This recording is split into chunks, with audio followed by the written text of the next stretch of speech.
الحمد لله الحمد لله رب العالمين الرحمن الرحيم مالك يوم الدين يا أيها الذين آمنوا اتقوا الله حق تقاته ولا تموتن إلا وأنتم مسلمون يا أيها الناس اتقوا ربكم الذي خلقكم من نفس واحدة وخلق منها زوجها وبث منهما رجالا كثيرا ونساء واتقوا الله الذي تساءلون به والأرحام إن الله كان عليكم رقيبا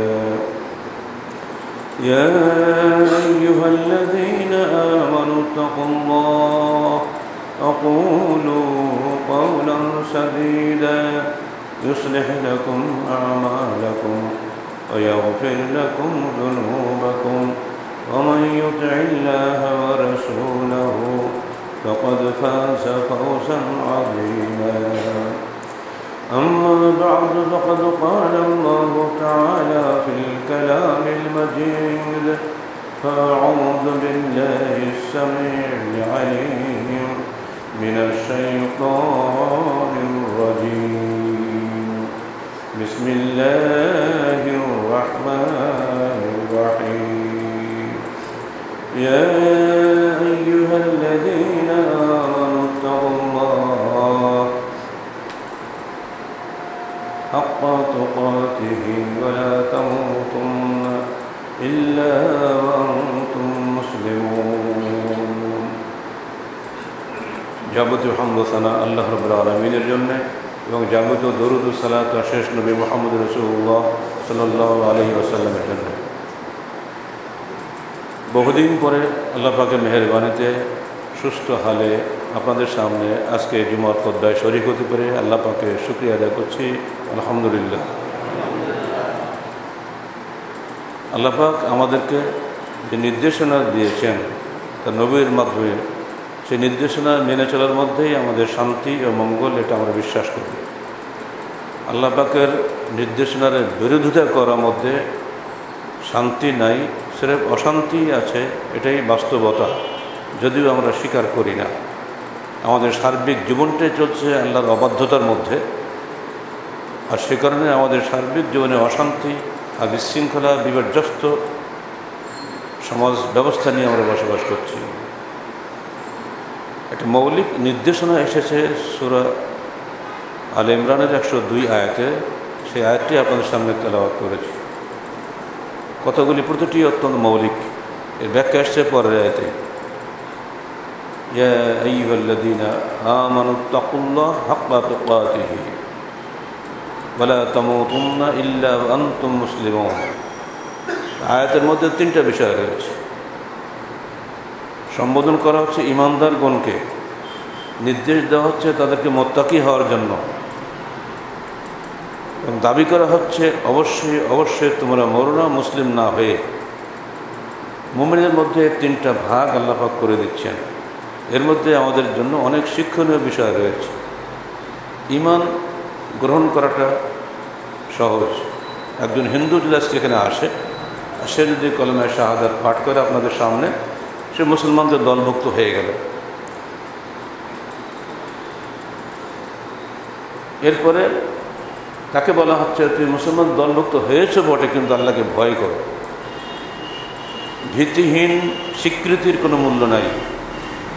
ভয় এবং শ্রদ্ধা মিলিতভাবে যে কাজ করা হয়, সেটাই মানুষের হৃদয়ে স্পর্শ করে, সেটাই আল্লাহর কাছে কবুল হয়। এমনকি নিজের পিতাকেও যদি শ্রদ্ধা এবং ভক্তি সহকারে না ডাকা হয়, পিতা বুঝতে পারে ছেলে কোন অন্তরে আমাকে ডাকছে। আজকে ট্রেনে আসতে আসতে শুনলাম 5 সন্তানের মা, ছেলেরা সব বড়লোক, কেউ ঢাকায়, কেউ লন্ডনে, বিভিন্ন জায়গায় বসবাস করে। বৃদ্ধা মহিলা এসেছেন আমাদের বাসাতে, ডাক্তার হিসেবে আমার মেয়ের কাছে বসছে। অনেক জীবনের কাহিনী তিনি বলেছেন। বলছে, মা আপনি একা একা থাকেন বাসাতে? তাহলে হ্যাঁ। কেন? আপনার 5টা ছেলে, সবই তো এস্টাবলিশড, তাহলে হ্যাঁ ওরা এস্টাবলিশড হয়েছে, মায়েরটা প্রয়োজন নাই। তা আপনাকে ওরা যেতে বলে না? তাহলে হ্যাঁ যেতে বলে, যে সেখানে হৃদয়ের কোনো স্পর্শ পাই না। আমি তো দেখার জন্য যাব না, আমি যাবো তো থাকার জন্য। এই বয়সে আমার খেদমত করার কোনো মানুষ নাই, মা যায় না। ছেলেরা কিন্তু বলে আম্মা এসো ঢাকাতে, মা কি জবাব দিচ্ছেন? ছেলেরা নিঃসন্দেহে আমাকে ডাকে, তো সেখানে হৃদয়ের স্পর্শ নাই। কথার মধ্যে অনেক কিছু আছে না? অনেক কিছু আছে। জ্ঞানী মানুষ সংক্ষেপে বুঝতে পারে। আল্লাহ ঠিক তাই বলছেন, ইমান এনেছে বটে কিন্তু ভয় কর। ভয় মিশ্রিত ইমান আল্লাহ চান। যখনই আল্লাহর কোরআন আসছে, আপনি যদি তর্কে লিপ্ত হন তাহলে কি ভয়ের প্রমাণ হবে? যখনই হাদিস বলা হচ্ছে, আপনি যদি তর্ক শুরু করে দেবেন তাহলে এটা কি ভয় হবে? নিজের পরিবারকে দিয়ে আপনি আল্লাহর সঙ্গে চিন্তা করুন। এরপরে বলা হচ্ছে তোমার মধ্যে বিশ্বাস আছে, এটা আমার আব্বা, ভক্তি আছে, ভয় করো। আব্বা আসছে, এই সাবধান সিগারেট খেও না। যে ছেলে সবসময় সিগারেট খায়, আব্বা আসলে কিন্তু ফেলে দেয়। এটা প্রায় আমাদের মধ্যে আছে, তাই না? এটা কিসের লক্ষণ? ভয়ের লক্ষণ, তাকওয়ার লক্ষণ। কিন্তু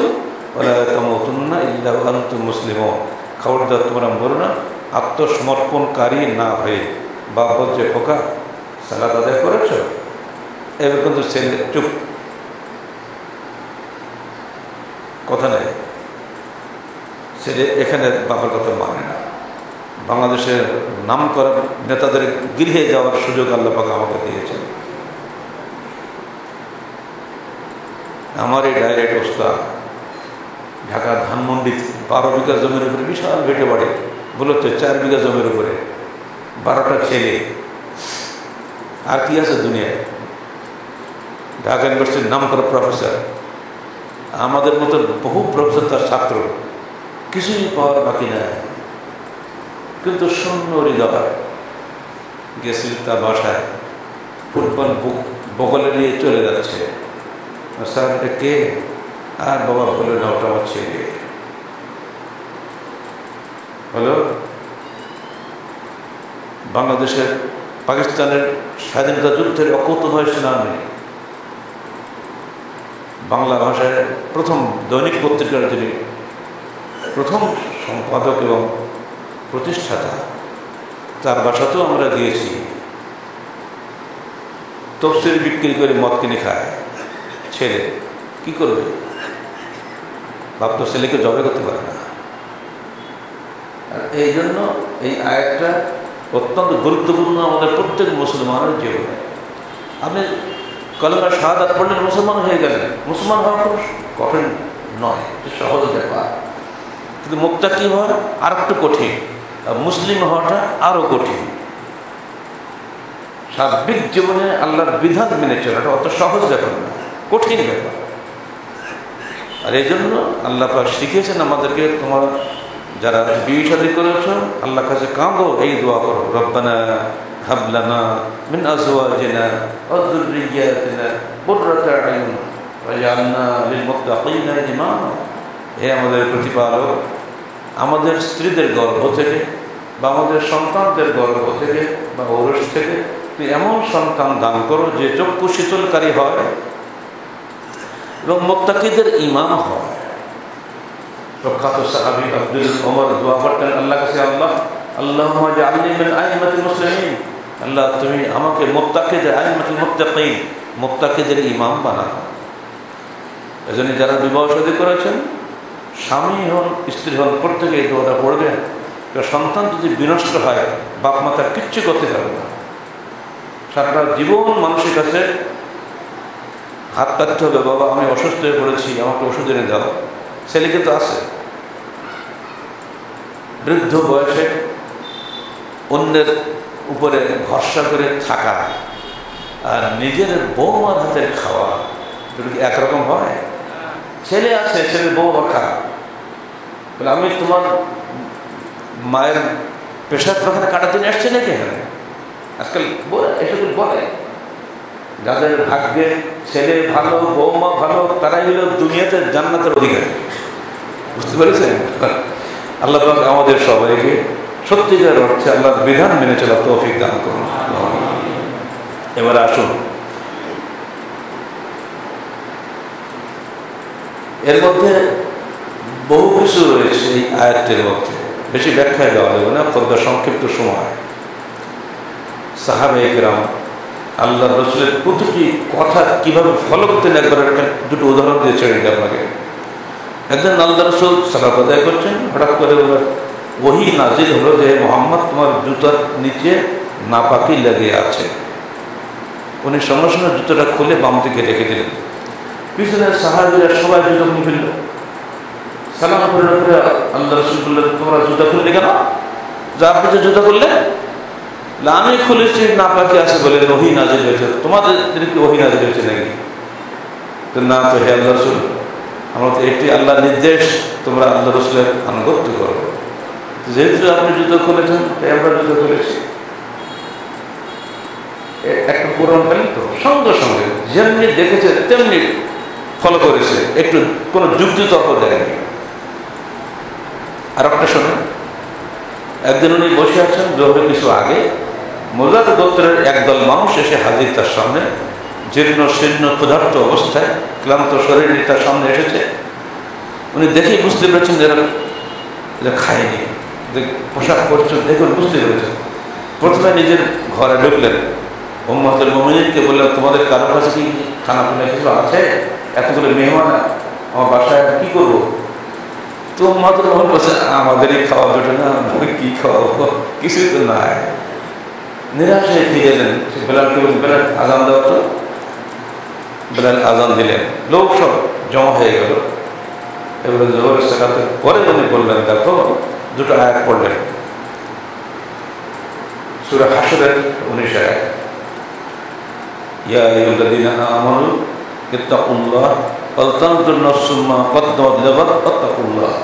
হে ঈমানদারগণ, তোমরা আল্লাহকে ভয় করো এবং প্রত্যেকটি প্রাণের উচিত, প্রতিটি বান্দার উচিত আগামীকালের জন্য সে কি প্রেরণ করছে সেটা দেখা। তোমরা ভয় করো, আল্লাহ সব কিছু শুনছেন এবং দেখছেন।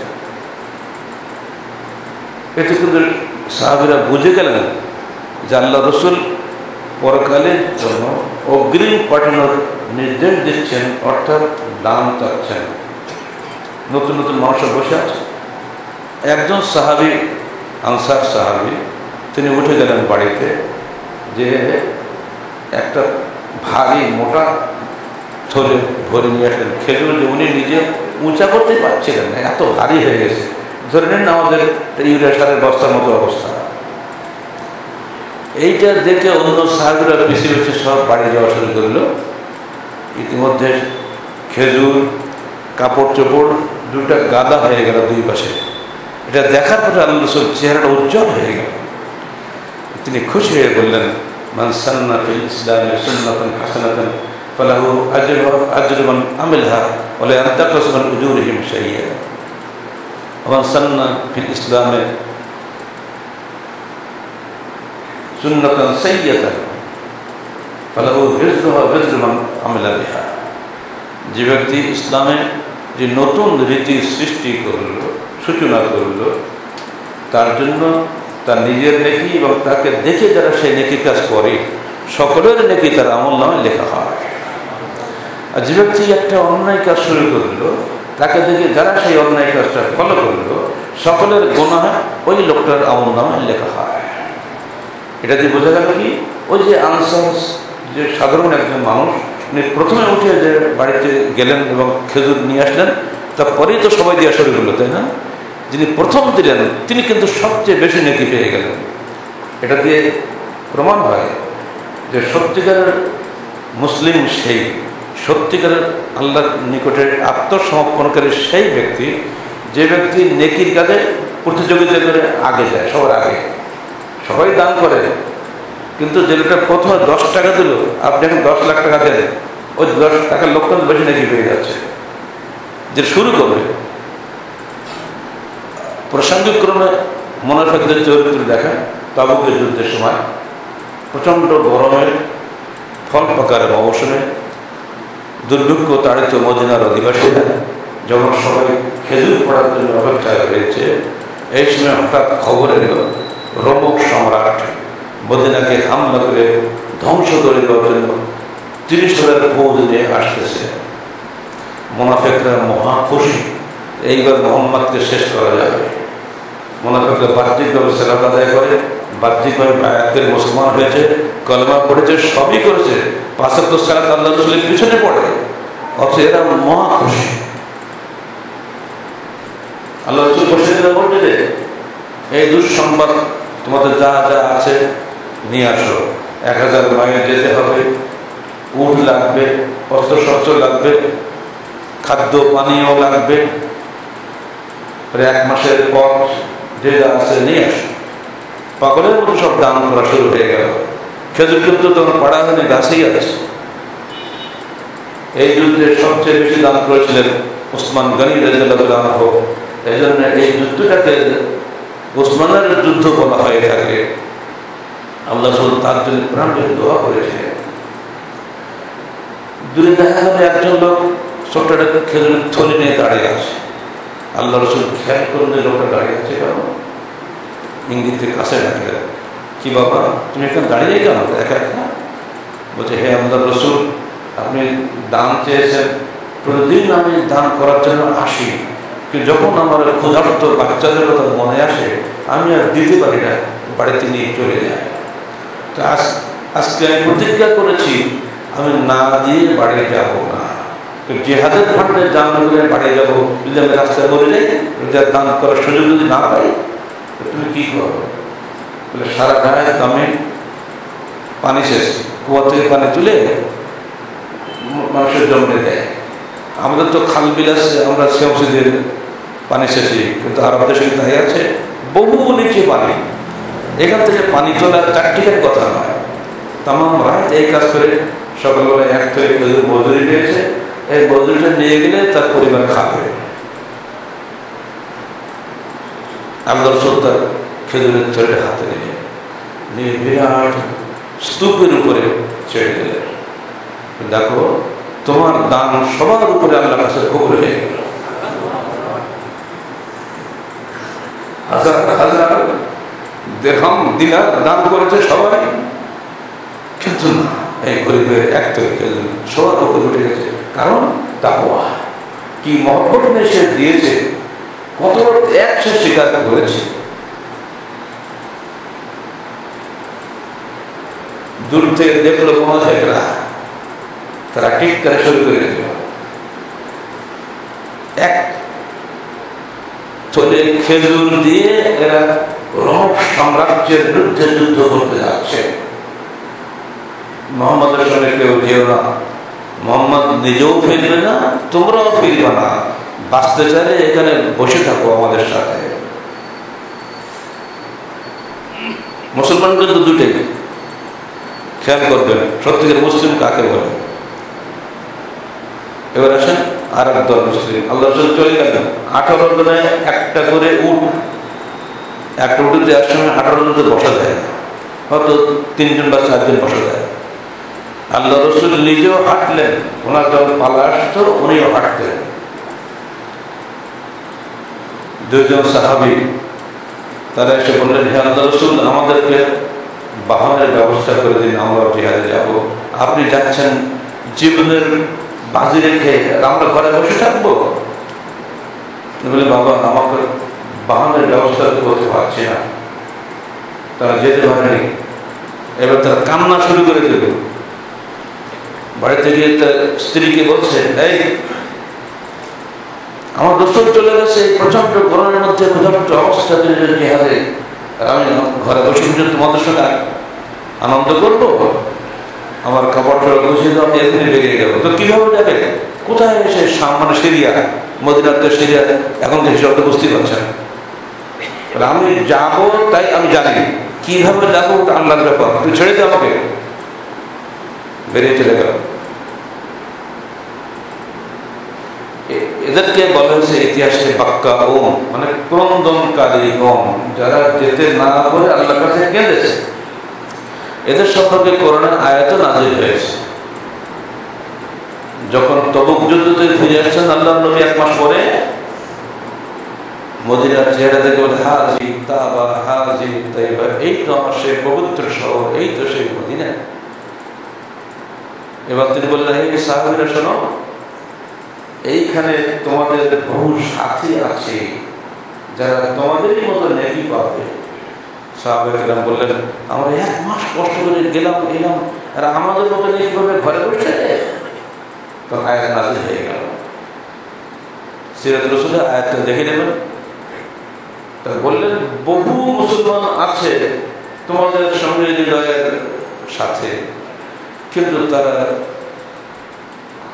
বিভিন্ন কারণে তোমাদের সঙ্গে যেতে পারেনি, কিন্তু ওরা পুরোপুরি তোমাদের মতোই নেকি পাবে। আল্লাহ পাক যখন আয়াত নাযিল করলেন, সমস্ত মুসলমান চুপ হয়ে গেল। বোঝা গেল আপনি যতই দৌড়ঝাঁপ করেন, হৃদয়ের বিষয়টি ঈশ্বর পাক। তাহলে এখানে একটা জিহাদে একই মুসলমানের 3টা ভাগ হয়ে গেল।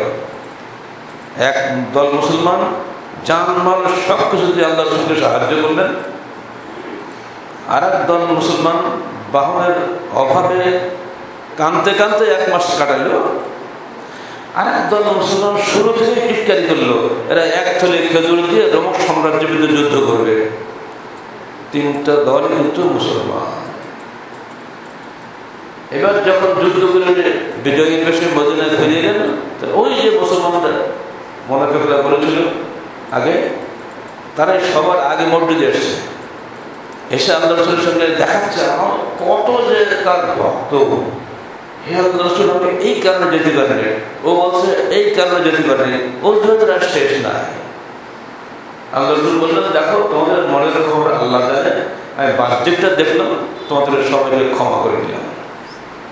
কথা বুঝতে পারছেন? এখন মুসলমান কিন্তু সবাই, মুসলমান হলেই যে জান্নাত হবে তা নয়।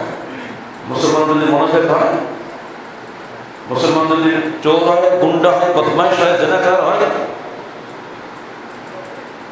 কলমা পড়া কিন্তু সবাই আমরা ঠিক আছে। এই আল্লাহ রাসূলের জীবনের শেষ থেকে ঘটনা, 9ম হিজরির ঘটনা এটা। এর মধ্যেই আমাদের বহু কিছু শিক্ষা লেখা আছে। কিভাবে মুসলিম হবেন? আপনার সার্বিক জীবনকে আল্লাহ এবং তার রাসূলের বিধানের কাছে আত্মসমর্পণ করে দিতে পারলেই আপনি মুসলিম হবেন। তার নির্দেশ আমাদের মেনে চলার মধ্যেই আমাদের ইহকালের মঙ্গল, পরকালের মুক্তি নিহিত। প্রথম নির্দেশ, তোমরা মানুষকে আল্লাহর পথে দাওয়াত দাও, কোন অবস্থায় তোমরা বংশীবাদীদের অন্তর্ভুক্ত হয়েও না। মানুষ শয়তানের ধোঁকা করে সবসময় শয়তানের আনুগত্য করে যাচ্ছে। এই মানুষকে শয়তানের দাসত্ব থেকে ফিরিয়ে আল্লাহর দাসত্বকে নিয়ে আসাটাই হল দাওয়াতের মূল লক্ষ্য। যে দাওয়াতের লক্ষ্য আল্লাহ ছাড়া অন্যদিকে হয়, সেটা কখনো ইসলামী দাওয়াত নয়।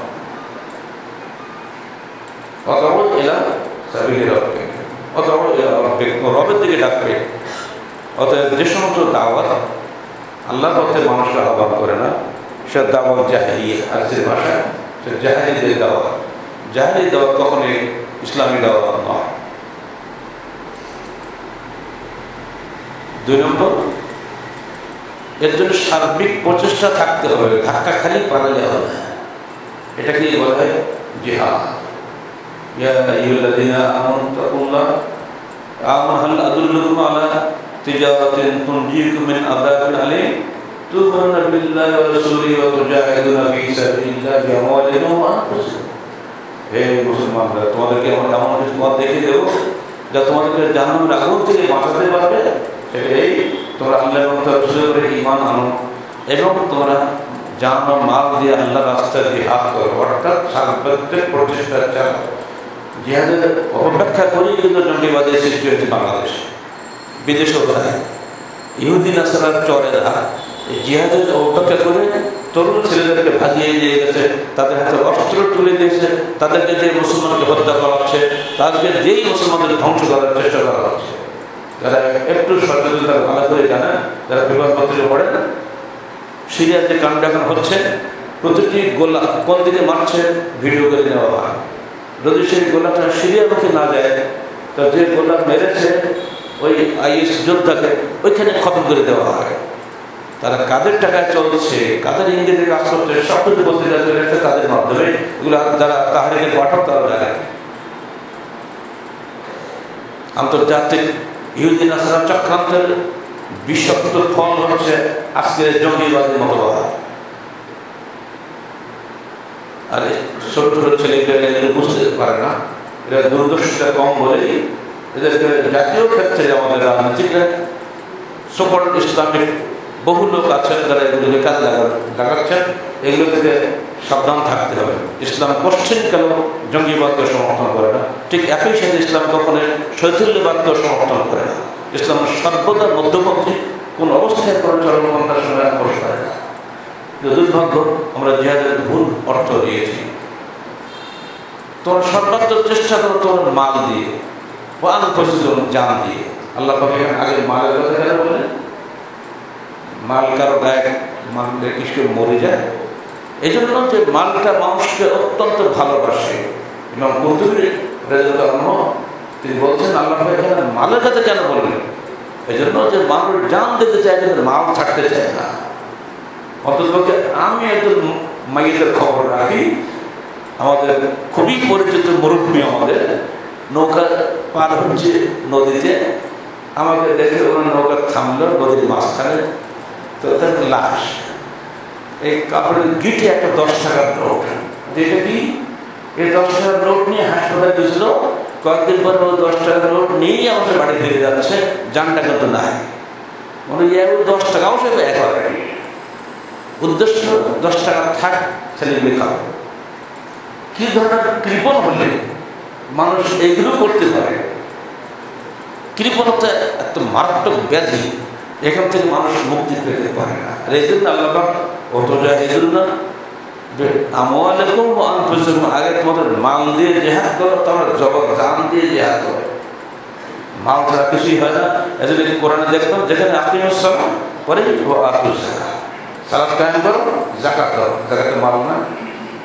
কজন লোক যাকাত দেয় বাংলাদেশে? সত্য মুসলমান। কারণ ফতোয়া পেয়েছে একটা, ঋণ থাকলে যাকাত দিতে হয় না। যত কোটিপতি লোক সব ব্যাংক থেকে ঋণ দেয়, যাকাত থাকে। ঋণ করতে আমি দেবো থেকে কত যে বুদ্ধি বের হয়েছে আজকে, যা মৌলিক যাচ্ছে না।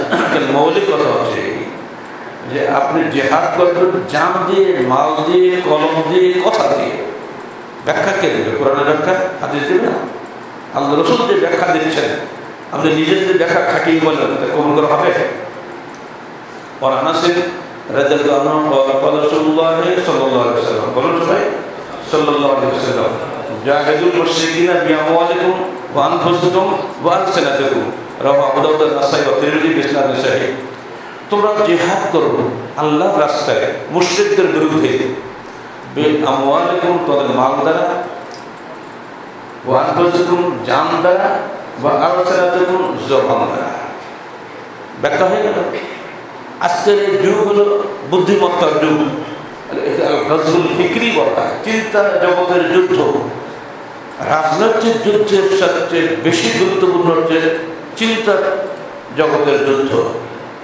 সাংস্কৃতিক বিপ্লব যদি থাকে, চিন্তার ক্ষেত্রে পরিবর্তন করা যদি সম্ভব হয়, তাহলে একটা দেশ পরিবর্তন করা সম্ভব।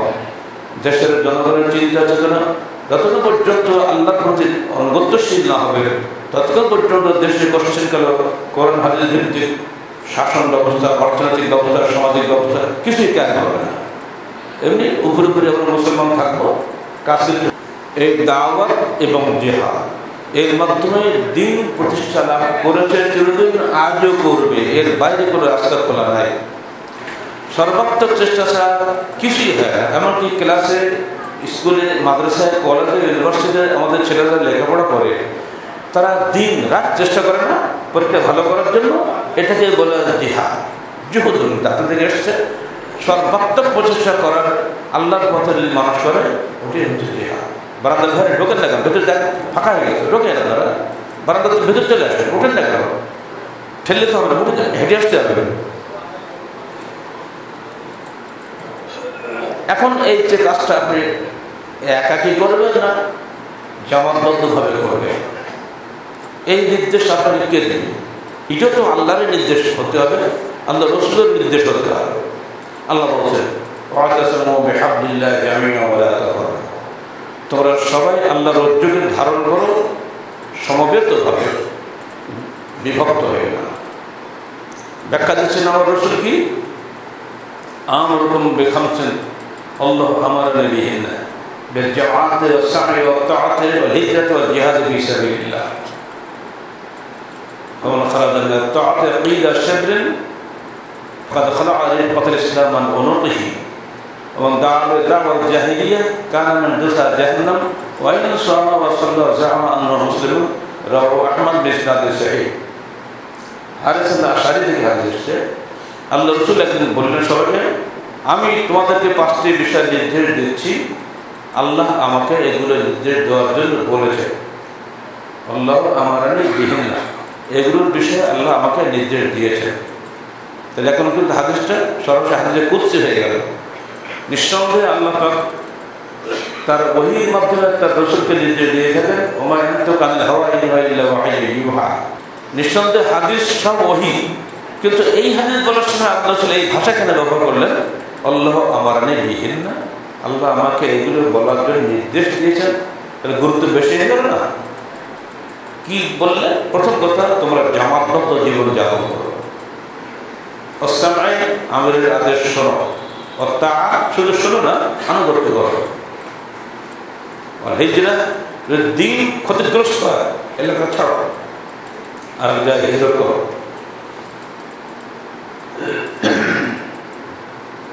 বলতে পারে মিয়ানমারের লোকগুলো কেন বাংলাদেশে এখন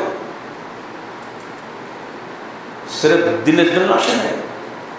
এরা যদি মুসলমান না হইত তাহলে মিয়ানমার সরকার কি এদের উপর হামলা করত? কিছু সিরেফ দিনের কারণে এদের উপরে জুলুম হয়েছে, সিরেফ দিনের কারণে যেহেতু বাংলাদেশ মুসলমানদের দেশ, বাংলাদেশে চলে আসছে, ইন্ডিয়া কিন্তু যায়নি। এই হলো ঈমান।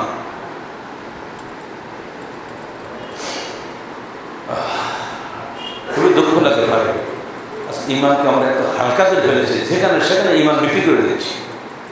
চুরি, ডাকাতি, হিংসা, বিদ্বেষ সব মুসলমানই করে, পেপার পড়লে মাথা হেট হয়ে যায়।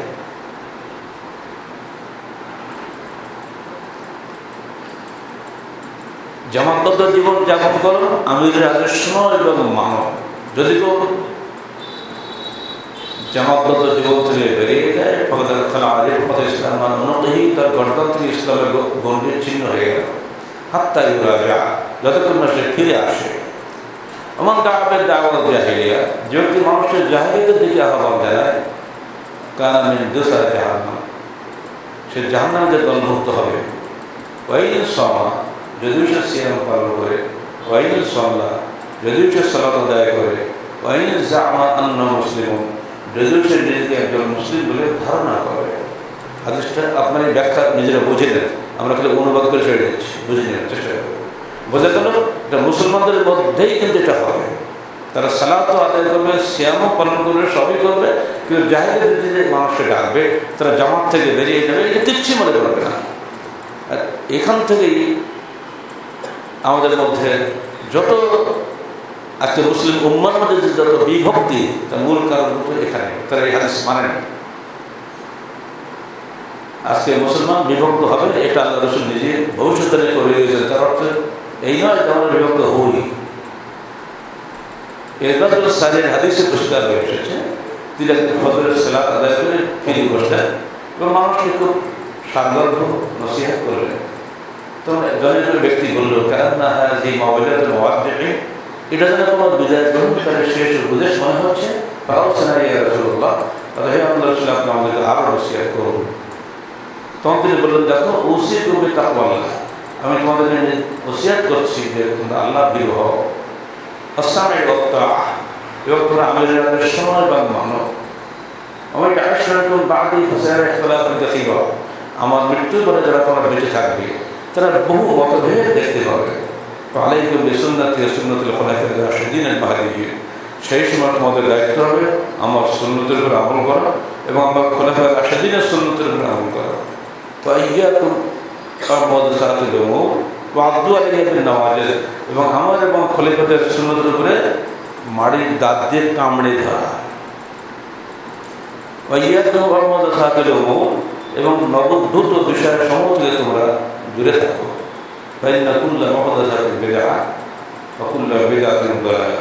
কারণ ইসলামী শরীয়তে নবদ্ভূত সকল বস্তুই হলো বেদাত এবং সকল পদ্ধতি হলো বেদাতই হলো গুমরাহি।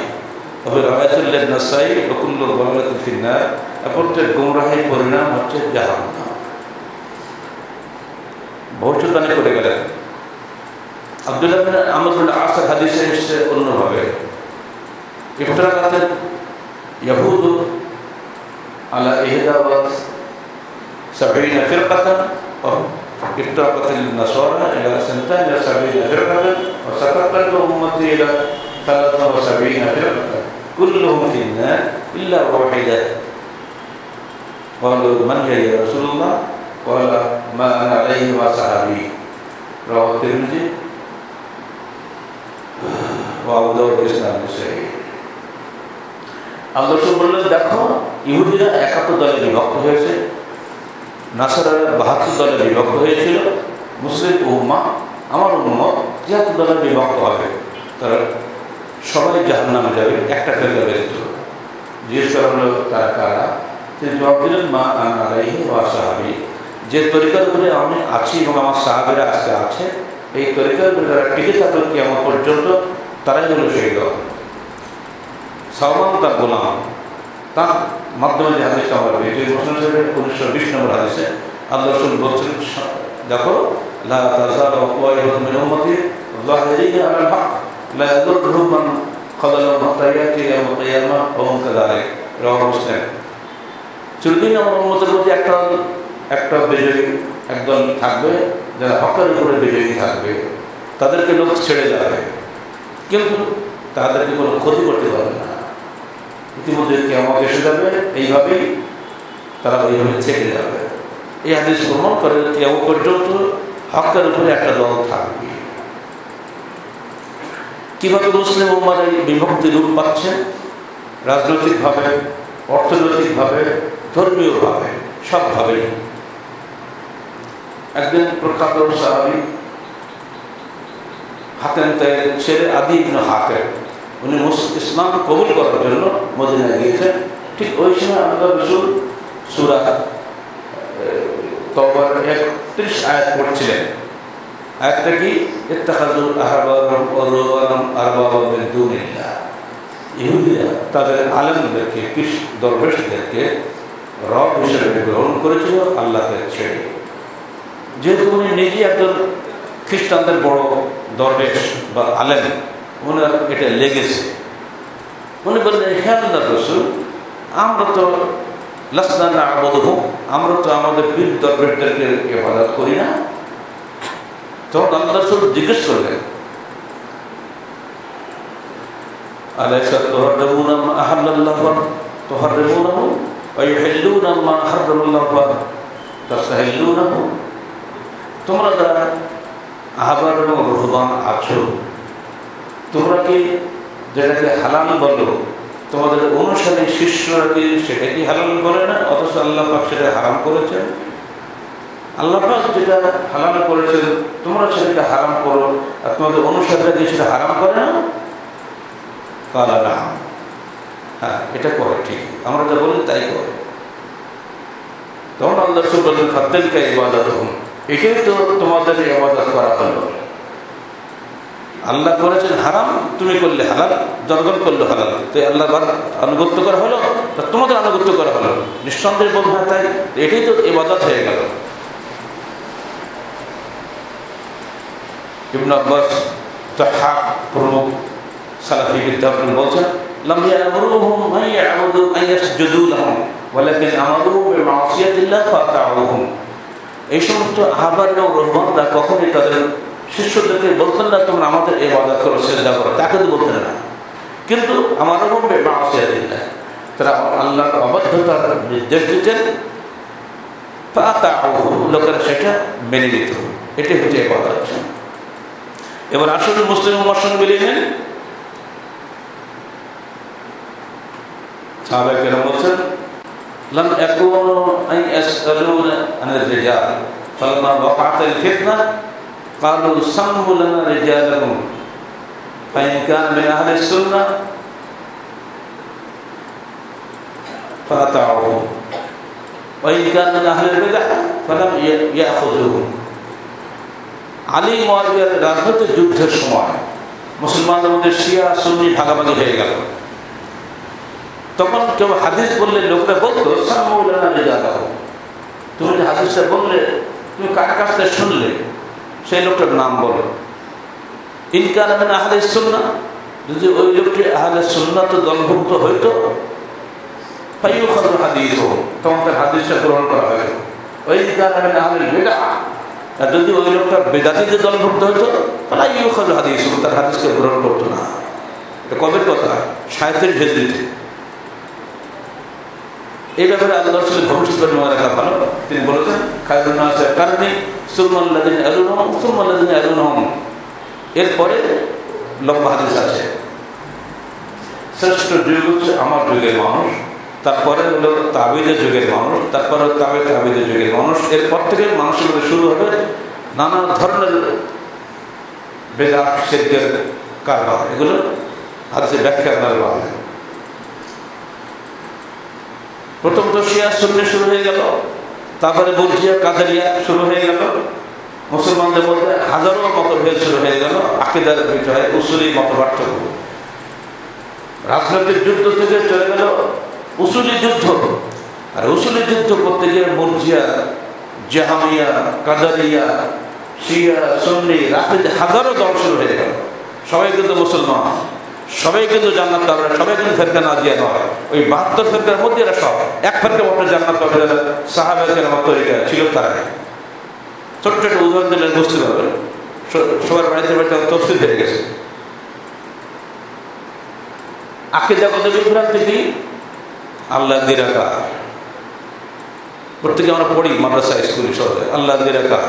এটা সম্পূর্ণ কোরআনের বিরোধী। কোরআনে বলতে লাইসা কামিসলিহি শাইউন ওয়া হুয়াস সামিউল বাসীর, আল্লাহর তুলনীয় কিছুই নাই, তিনি সকল শোনেন এবং দেখে। আপনি শোনেন কান দিয়ে, এই কানটা আমরা টের পাই। আপনার হাতের প্রত্যেক পকেটে একটা মোবাইল আছে। এখন মোবাইলে আপনি টেপ রেকর্ডারের বক্তব্য রেকর্ড করছেন। ও কি কান আছে আমার মতো? ওর কি চোখ আছে আমার মতো? দুটা চোখ আছে? কিছুই নেই। মোবাইলের চোখ মোবাইলের মতো, তাই না? সিসিটিভির চোখ কান ওর মতোই। ঠিক আল্লাহর চোখ কান আল্লাহর মতোই, আপনার মতো নয়। কথা শেষ। কিন্তু আপনি ব্যাখ্যা দেবেন আল্লাহ নিরাকার, শূন্য সত্তা কিছুই না। এই ব্যাখ্যা ভুল। মান্না গুঞ্জন জাবুন আসমান লেকি গুঞ্জন কুলুবে মুমিনা, উর্দুতে আমরা কবিতা বলি। আসমান জমিনে কোথাও আল্লাহর স্থান হয় না, মুমিনের কলবে আল্লাহ বসে আছে। ব্যাখ্যা হয়ে গেল। যত কল্যাণ তত আল্লাহ। কুত্তাকে আল্লাহ নাকি? এগুলো আমাদের মুখস্থ। আল্লাহ সর্বত্র বিরাজমান, সর্বত্র আল্লাহ বসে আছে নাকি? সহি আকীদা কি হবে? আল্লাহ সাত আসমানের উপরে আরো সে সমন্বিত, কিন্তু তার জ্ঞান ও শক্তি সর্বত্র বিরাজিত। জ্ঞান সর্বত্র বিরাজিত, তার সত্তা সর্বত্র বিরাজিত নয়। বড় বড় আলেমরা কিন্তু বলে যাচ্ছে, যখনই আপনি সহি আকীদার কথা বলছেন তখন কিন্তু উল্টা আপনাকে গালিফার যত রকম গালি দেওয়া আর সুযোগ আছে সব রকম তারা দিচ্ছে। আমরা অনুরোধ করব মুসলমানদেরকে হকের কাছে আসতে দিই। বিশেষ করে আলেম ভাইদেরকে বলবো, হিংসা বিদ্বেষ ইসলামের নিয়ম নয়। কুল্লু মুসলিমিন ইখওয়া, মুসলমানরা সবাই ভাই ভাই, দুশমন নয়। এই যত মযহাবগুলো হয়েছে এগুলোকে আল্লাহ নবীর জমানা ছিল, কেউ প্রমাণ করতে পারবে? হাফিজুল মুকাইয়িম ইলাল মুকাইয়িমের মধ্যে 202 পৃষ্ঠা ভাষা বলে দিয়েছে, ইন্নামা হাদাসাত হাযিল বিদআ ফিল কারন রাবি আল মাজলুম আলা লিসান রাসূলুল্লাহ সাল্লাল্লাহু আলাইহি ওয়াসাল্লাম। আল্লাহর রাসূলের জবানে নিন্দিত যুগে এই সমস্ত মযহাবগুলো সৃষ্টি হয়েছে, সাহাবাদের যুগে এগুলো সৃষ্টি হয় না। অথচ সাহাবাদের যুগের অনুসরণ করলেই তিনি মাত্র ফেরকা নাজিয়া হতে পারবেন। সাহাবাদের যুগের বাইরে যেটা ইসলাম, ওটা ইসলাম নয়। ইমাম মালিক রাহমাতুল্লাহ পৃষ্ঠা বলে দিয়েছেন, মাল্লাম এখন দীনান ফি আহাদ রাসূলিল্লাহ সাল্লাল্লাহু আলাইহি ওয়াসাল্লাম ওয়া আসহাবি ফালাম ইয়াকুল ইয়াওমা দীনান। আল্লাহ রাসূল এবং সাহাবীগণের জীবনের যেটা দিন ছিল না, আজকে ওটা দিন হিসেবে গৃহীত হবে না। কে বলছেন? ইমাম মালিক। কাকে বলছেন? ইমাম শাফিঈকে। কত মনে রাখবেন, ইমাম আবু হানিফা ক্লিয়ার বলে দিয়েছেন যে সাহহাল হাদিস ফাহুয়া মাযহাবি, মনে রাখবেন যে হাদিসটা সহিহ হয় ওটাই আমার মাযহাব। ইমাম আবু হানিফা কোনো বই লিখে যান নাই তার মাযহাব কি ছিল, প্রমাণ কোথায়? আমরা বলছি এটা হানাফি মাযহাব আছে, কে বলছে? প্রমাণ কোথায়? সবগুলো নিজেদের তৈরি করা, তার নাম দিয়ে আমরা চালিয়ে যাচ্ছি বাংলাদেশে। রাজনৈতিক নেতা হারামকে হালাল করেছেন, সুদ হারাম করে নাই বাংলাদেশে। কারা করেছে এটা? আল্লাহর বিধান অনুযায়ী দেশ চলছে, চলছে নিজের মন গড়া বিধান অনুযায়ী। ঠিক সে ইহুদি নাসারাদের অবস্থা। আহবার রহমান যারা রবের আসনে বসিয়েছিল, আমরা আমাদের নেতাদেরকে রবের আসনে বসিয়ে দিয়েছি। ঠিক ধর্ম নেতারা রবের আসনে বসে গেছে। ধর্ম নেতা মরে গেছে, আমি সেখানে যে কবরের নিষেধা দিচ্ছি, সেখানে যে দোয়া চাচ্ছি, মনে করছে যদি মৃত মানুষ, ওনাকে মানুষ বেশি ভয় করে, আল্লাহকে ভয় করা চাইছে। কারণ উনি যদি বদদোয়া করে তাহলে আমার ছেলে পাস করবে না, আমার ছেলের রোগ সারবে না। হাসপাতালে যাওয়ার আগে কবরে দিয়ে পয়সা দিয়ে আসি, যদি ছেলে সুস্থ হয়, ভালো রেজাল্ট করে, কবরে দিয়ে আগে পয়সা দেয় যে বাবাজি খুশি হয়েছে। তাহলে আজকের মুসলমান আল্লাহকে ভয় করার চাইতে ওই মরা পীরকে বেশি ভয় করে। আজকের মুসলমান আল্লাহকে ভয় করার চাইতে, আল্লাহর কাছে প্রার্থনা করার চাইতে ওই মরা রাজনৈতিক নেতা কবর জিয়ারত করে ইলেকশন ক্যাম্পেইন শুরু করছে। মরার লোক শুনতে পায়। মনে রাখবেন দুটা ওসিলা যায়, একটা ওসিলা যায় জীবিত মানুষের ওসিলায় কাজ করবে, এটা যায়। বরং হাদিসে বলা হচ্ছে আল্লাহু ফি আউনিল আবদি মা কানাল আবদু ফি আউনি আখিহি। আল্লাহ বান্দার সাহায্য যখন থাকেন তখন বান্দা তার ভাইয়ের সাহায্যে থাকে। এটা আমরা পরস্পর সাহায্য করবে, এটা কোনো নেকির কাজ। কিন্তু মানুষ যখন মরে যাবে তার কাছে যদি আমরা সাহায্য চান, এটা পরিষ্কার শিরক, এটা কোনো সন্দেহ না, নিঃসন্দেহে এটা শিরক। এই শিরক করেছে ইহুদিরা, এই শিরক করেছে নাসারারা, এই শিরক করেছে মুসলিম উম্মার ধর্ম নেতারা। এই শিরক কখনোই মেনে নেওয়ার যোগ্য নয়। অথচ এইগুলি চলছে বাংলাদেশে। এটাই হলো নাকি সুফিবাদী ইসলাম, এটাই হলো শান্তিপ্রিয় ইসলাম, কি না? ইসলামকে ধ্বংস করে ইসলাম। এগুলো চলতে পারে না, কোশ্চেন করো। কোনো মুসলমান কোনো এগুলো বরদাস্ত করতে পারে না। যাদের মধ্যে ঈমান আছে সে কখনোই এগুলোকে সহ্য করতে পারে না। সে আল্লাহর কাছে মাথা নত করবে, আর কবরে মাথা নত করবে। তার রূহ কোথায়? কবরে আছে। যাকে খেয়ে ফেলেছে বাঘে, যে ডুবে গেছে সাগরে, তার তো অস্তিত্ব নাই। ভাগ্যিস আপনার পৃষ্ঠা কবরটা ছিল, তাহলে আমরা পূজা করতেন কোথায়? হ্যাঁ, রাজশাহীতে এক মানুষের 3টা কবর আছে, তাদের একটা আছে আমাদের বিশ্ববিদ্যালয়ে আছে।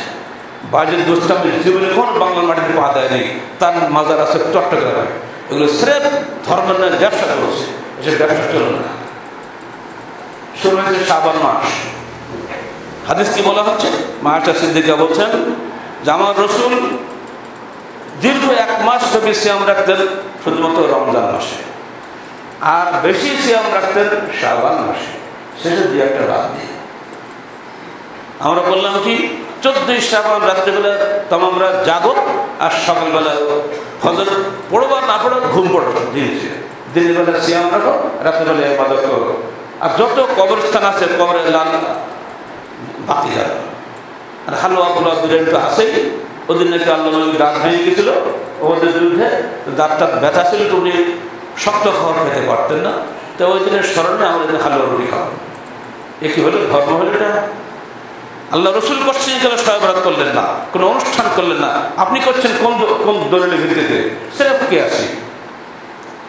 এমনি করে ধর্ম নেতারাও যেভাবে ইসলামের ক্ষতি করছেন ধর্মের নামে, ঠিক রাজনৈতিক নেতারাও ইসলামের ক্ষতি করছেন রাজনীতির নামে। ঠিক অর্থনৈতিক ব্যবসায়ীরও ক্ষতি করছে ইসলামের ব্যবসার নামে, যে ব্যবসার মধ্যে হারাম হালাল বাজ বিচার নেই। সম্পূর্ণ সুদী অর্থনীতি চলছে এই দেশে। সুদ কি হালাল? কে করছে এটা? সমস্ত ব্যবসায়ীরা সুদী ব্যবসা করছে। অথচ এটার থেকে পরিত্রাণের জন্য যদি কোনো চেষ্টা করা যেত, তাহলে আমাদের বহু মানুষ বেঁচে যেত। কিন্তু আমরা তো মাযুর, যাদের হাতে রাজনৈতিক ক্ষমতা আছে তাদের কাছে অনুরোধ করবো, আপনারা মুসলমান, কিয়ামতের মাঠে আপনাকেও আল্লাহকে কৈফিয়ত দিতে হবে। অতএব সাবধান হয়ে যাও। যিনি যেখানে যে পর্যায়ে আছেন প্রত্যেকটাই মুসলিম হতে হবে, অর্থাৎ পুরা দস্তুর মুসলিম হতে হবে। আর পুরা দস্তুর মুসলিম যারা হয় তাদেরকেই বলা হয় আহলুল হাদিস, অন্য কিছুই নয়। ইমাম আবু হানিফাকে জিজ্ঞেস করা হলো, ইমাম আহমদ বিন হাম্বলকে জিজ্ঞেস করা হলো, হে ইমাম এরা কার যাদের সম্পর্কে আল্লাহ রাসূল বলে গেলেন মান আলাইহি ওয়া সাহাবী, তিনি পরিষ্কার বলে দিলেন ইল্লাম ইয়াকুনু আহলুল হাদিস ফালা আদরি মানহুম, তারা যদি আহলুল হাদিস না হয় তাহলে আমি জানি না তারা কারা। ইয়াজিদ বিন হারুন এই কথা বলেছেন, ইমাম বুখারী এই কথা বলেছেন, ইমাম বুখারীর উস্তাদ ইয়াহইয়া মাঈন ইবনে মাঈন তিনি এই কথা বলে গেছেন, সবাই একই কথা বলে গেছে। ইমাম আবু দাউদ আরো মারাত্মক কথা বলে গেছেন, যদি পৃথিবীর বুকে আহলে হাদিস না থাকতো পৃথিবীর বুক থেকে ইসলাম মিটে যেত বহু আগে। শুধুমাত্র কোরআন হাদিসের অনুসারীরাই হলো মানা আলাইহি সাহাবী, সেই দলভুক্ত। সবাই বলছে, আমরাও বলছি, আমরা আহ্বান জানাচ্ছি জনগণকে, মানুষের বানোয়াট মজাব ছাড়ুন, কোরআন হাদিস ধরুন, রুজু ইলাল কিতাব ওয়াস সুন্নাত সাহিহা, কোরআন এবং সহিহ দিকে এগিয়ে আসুন, তাহলে আমারও ভালো হবে, আপনারও ভালো হবে। দায়িত্ব করতে আমাদের প্রত্যেকটা মুসলমান ভাইয়ের পুরোপুরি মুসলিম হওয়া। মুসলিম হবো কিন্তু আহলে হাদিস হবো না, এর অর্থ যে খাঁটি আহলে হতে রাজি নয়। এই আরেক ফিতনা শুরু হয়ে গেছে, এক একটা ফিতনা আসে। যখন একটা ফিতনা শুরু হলো যে আমরা কোরআন মানবো, হাদিস মানবো না, আহলে কোরআন হবো, সে ফিতনা গেল। আবার ফিতনা শুরু হয়েছে, মুসলিম হবো আহলে হাদিস হবো না। বাবা তো কি হবে, আমি ক্লাসে ছাত্র হবো কিন্তু ফার্স্ট হবো না, আছে আমি ফার্স্ট ক্লাস নেবো না, আমি ছাত্রই থাকবো। জি না, আমরা ফার্স্ট ক্লাসকেই মরতে চাই দুনিয়া থেকে, যে ফার্স্ট ক্লাস মুসলমান থাকতে চাই। আপনি থাকেন বা না থাকেন সে আপনার এখতিয়ার, আমাকে অবশ্যই অবশ্যই অবশ্যই আমাকে কোরআন এবং সহিহ মেনে চলতে হবে, এর ভিত্তিতে জীবন গড়বো। আপনি আমাকে মারতে পারেন, তার বেশি কিছু পারেন, আপনি আমাকে জেল খাটাতে পারেন, খাটান আমাকে জেলে ঢুকালে কি জন্য? একটাই তো কারণে, জামাতবদ্ধ জিন্দেগি আমরা যাপন করেছি। শুধু একক ব্যক্তির মাধ্যমে কোশ্চিত দিন কায়েম হওয়া, যতক্ষণ পর্যন্ত জামাতবদ্ধ জীবন মাধ্যমে একটা সমাজকে পরিবর্তন করার চেষ্টা না করা হয়। এখন আবার ফতোয়া আসছে কি সংগঠন করা যাবে না, মানে আর এক ফিতনা। এসব ফিতনা হচ্ছে আমাদের ভিতর থেকে হচ্ছে এগুলো সব। জামাতবদ্ধ জীবনের মধ্যে নেকিগত, আজকে সপ্তাহে জামাতবদ্ধ জুমার দিন না, জুমা মানে কি জমা হওয়া। কেন আসছেন এখানে? কারণ এখানে নেকি পাবেন, অন্য সময় 500 গুণ বেশি নেকি পাবেন। আর এক একটা বলতে জামাতের সঙ্গে 27 গুণ পাবেন। এটা যদি মক্কায় পড়েন 1 লাখ গুণ পাবেন, যদি মদিনায় পড়েন 1000 গুণ পাবেন। আর কাছে না জামাতবদ্ধ জীবনের নেকি সবচেয়ে বেশি, এটা আমার রাসূল হাদিসের কথা, আমি মানব না তার মানে আপনি ফতোয়া দিলে হবে? জামাতবদ্ধ জীবন করতে গেলে আপনার ইমাম লাগবে না, ইমাম ছাড়া জামাত হবে? অর্থাৎ অবশ্যই সামাজিক জীবন চলতে আমির লাগবে, আমির লাগতেই হবে, যে নির্দেশ হাদিসে এসছে। আর আমিরের প্রতি আনুগত্য নেই, আমি খালি আমির বলে ইয়া আমিরের তৌজিব পড়ে না, কাজ হবে? আমিরের আনুগত্যশীল থাকতে হবে। যখন আপনি সালাত আদায় করছেন, আপনি রুকুতে গেছেন আর ওদের মুক্তাদি সিজদা চলে গেছে, হবে? হাদিসে কি বলেছে, ইমামের আগে পিছে যদি কেউ ওঠানামা করে সে কিয়ামতের মাঠে গাধার মাথা হয়ে উঠবে। যার মাথা গাধা হয় তার সালাতটি কবুল হয়। তাহলে আপনি এখানে ইমামের আনুগত্য করছেন, এটা প্রশিক্ষণ হচ্ছে ইসলামের। সামাজিক জীবনে অবশ্যই আপনাকে আমিরের আনুগত্য করে চলতে হবে, আমির যা বলবে তা শুনতে হবে, তার নিষিদ্ধতা মানতে হবে। যদি না কোরআন সুন্নাত অনুকূলে হয়, শর্ত আছে। সরকারের আনুগত্য করি আমরা কেন? বাধ্যই করি, তো সরকার আল্লাহকে তেমন নির্দেশ দেয় না। আল্লাহ রাসূলের মৃত্যুর আগে মাত্র 80 দিন পূর্বের ভাষণটা মনে রাখুন। আবু উমামা আল-বাহরি রাদিয়াল্লাহু আনহু قال سمعت رسول الله صلى الله عليه وسلم يا ايها الناس اتقوا الله ربكم صلوا خمسكم وادوا زكاة أموالكم وصوموا شهركم وأطيعوا زعمركم تدخلوا جنة ربكم رواه النسائي। হে জনগণ, তোমরা তোমাদের প্রতিপালক আল্লাহকে ভয় করো, তোমরা 5 সালাত আদায় করো, তোমরা তোমাদের মালের যাকাত দাও, তোমরা রমজানের সিয়াম পালন করো এবং তোমরা তোমাদের আমিরের আনুগত্য করো, তোমরা তোমাদের প্রতিপালকের জান্নাতে প্রবেশ করো। বলুন সুবহানাল্লাহ। এত চমৎকার ভাষণ আল্লাহ দিয়ে গেলেন মৃত্যুর মাত্র 80 দিন পূর্বে। সেই ভাষণকে আমরা জেনে করে বলে দিচ্ছি কিসের সংগঠন, কিসের আমির, কিসের বায়াত। এত দুঃসাহস হলে কিন্তু মুসলমানদের। তিনি বলে যাচ্ছেন মাতা ওয়ালা সাদিউনাকিমিত বাইআতুন মাথা মিতাতুল জাহিলিয়াত, যে ব্যক্তি মরে গেল অথচ তার গর্দানে আমিরের আনুগত্যের বায়াত নাই, সে জাহিলি হালাতে মৃত্যুবরণ করলো। এই হাদিস ব্যাখ্যা আপনি কি দেবেন? গায়ের জলে ব্যাখ্যা দিলে হবে? আরেকটা হাদিস শোনেন, ওই বিজয় হাজির হাসির উম্মুল হুসাইন রাদিয়াল্লাহু আনহা قال سمعت رسول الله صلى الله عليه وسلم يقول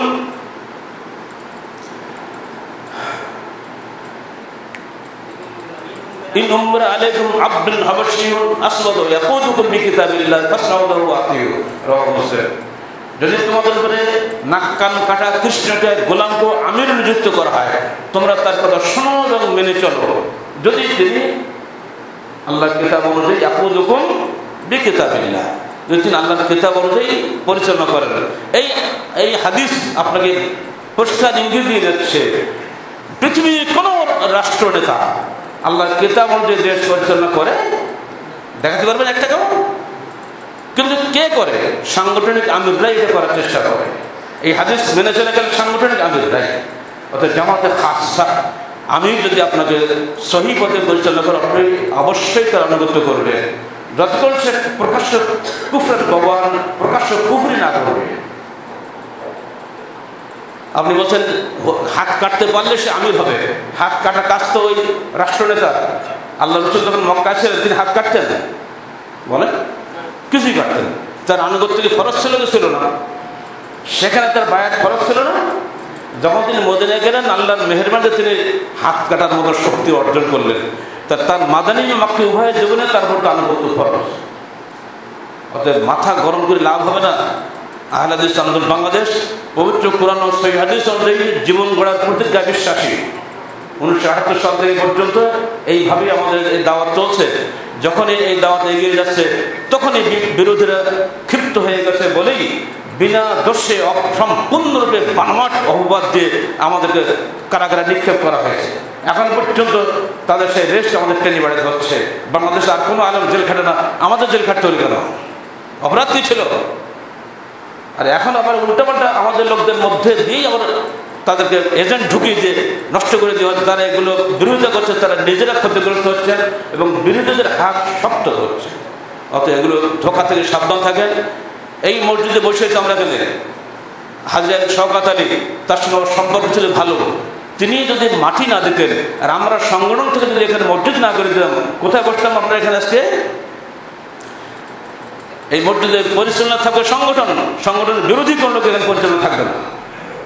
আমি এই মসজিদের সভাপতি হিসাবে বলে যাচ্ছি আজকে এখানে, কারণ মসজিদ কথা বলে না, কথা বলে মসজিদ কমিটি, কথা বলে ব্যবস্থাপনার লোক না। তারা যদি আমাদের আকীদার বিরোধী হয়, যে পশ্চিমকালে মসজিদে কোনো কমিটি থাকবে না। হ্যাঁ, মসজিদে সাহায্য করবেন, করুন, ডাইনাতে দান করবেন, বাম হাতে টের পাবে না। এই মৌলিক কথাগুলো মাথায় রাখবেন। আল্লাহ পাক আমাদের সবাইকে প্রকৃত অর্থে মুসলিম হওয়ার তৌফিক দান করুন। ওয়ালা তামুতুন্না, অবশ্যই অবশ্যই তোমরা মরো না, ইল্লা ওয়া আনতুম মুসলিমুন, যতক্ষণ না তোমরা মুসলিম না হবে।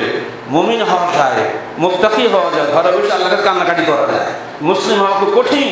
অর্থনৈতিক জীবন, রাজনৈতিক জীবন, ধর্মীয় জীবন, সার্বিক জীবন যদি কোরআন হাদিসের অনুকূলে না হয়, আমি পুরোপুরি মুসলিম হতে পারি না। এমনকি সালাত আদায় করছি, হাদিস দেখছি, এইভাবে সালাত আদায় করতে হবে, বুকে বাঁধতে, আমি জোরে বলতে, আপনি উড়িয়ে দেখছেন, আর আমার ইমাম সাহেবকে বুঝছে না, আমি বোঝাও এত আলাদা এরাকে বুঝে না, উড়িয়ে দিলেন। রসুল হাদিস একদিকে, আর আপনার ইমাম একদিকে, আপনার পীর একদিকে, আপনার জনগণ একদিকে। জনগণের দোহাই দিবেন না।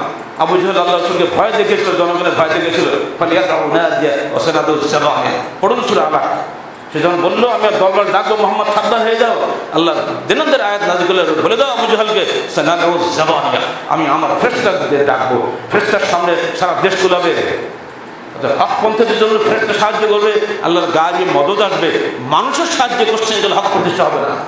অর্থাৎ মানুষকে আমরা দাওয়াত দিতে পারি, মানুষকে আমরা বাধ্য করতে পারি। পরিশেষে সবাইকে বলছি, আল্লাহর অবস্থায় নিজের পরকালের চিন্তা করবো। এখানে বসে আছি, এখনই আমার নিঃশ্বাস বন্ধ হয়ে যেতে পারে। নিঃশ্বাস বন্ধ হওয়ার আগেই নিজেকে প্রকৃত সত্যিকার অর্থে মুসলিম করার জন্য সাধ্যমতো চেষ্টা করুন। হাদিসটা আল্লাহ রসুল অত্যন্ত গুরুত্বপূর্ণ হাদিস বলে গেছেন। একদিন এসে বলছি, আল্লাহ রসুল সবচাইতে ভালো লোক কে, উৎকৃষ্ট লোকটা কে? তিনি বললেন, হাসানুহুম খুলুকান, সবচেয়ে চরিত্রবান যে লোক সেটা হল সবচেয়ে ভালো লোক। এবার প্রশ্ন করা হচ্ছে, হে আল্লাহ রসুল, সবচেয়ে বিচক্ষণ ব্যক্তিকে? তিনি জবাব দিলেন, যে ব্যক্তি মৃত্যুর পরবর্তী জীবনের জন্য প্রস্তুতি গ্রহণ করে, ওই হলো সবচেয়ে বিচক্ষণ মানুষ। আমরা যে বিচক্ষণ মানুষের মধ্যে হবো না? আমরা কি খালি স্লোগান দেওয়ার লোক হবো নাকি? আপনার দায়িত্ব, আমার দায়িত্ব, আপনার জীবনের প্রতিটি ক্রিয়াকর্ম কোরআন হাদিসের উত্তর মালার সঙ্গে মিলিয়ে নেওয়া। যদি মিলে যায় আলহামদুলিল্লাহ, আশা করতে পারি হয়তো আল্লাহ আমাদের ক্ষমা করবে। আর যদি না মিলে যায়, গায়ের জোর দেখাই, সংখ্যার জোর দেখাই, অবশ্যই অবশ্যই ওই সংখ্যা ধ্বংস হয়ে যাবে, কবরে কেউ আপনার সঙ্গে যাবে না। আমার আমলটুকু আমার কাজে লাগবে। পরিশেষে পবিত্র কোরআন ও সহিহ হাদিসের আলোকে জীবন গড়ার দাওয়াত জানিয়ে আজকে খুতবা শেষ করছি। আল্লাহ পাক যেন আমাদের সবাইকে সত্যিকার অর্থে মুমিন, মুত্তাকি ও মুসলিম হওয়ার তৌফিক দান করে। আমিন। আকুলু কওলি হাযা আস্তাগফিরুল্লাহ লি ওয়া লাকুম ওয়া লিসাইরিল মুসলিমিন।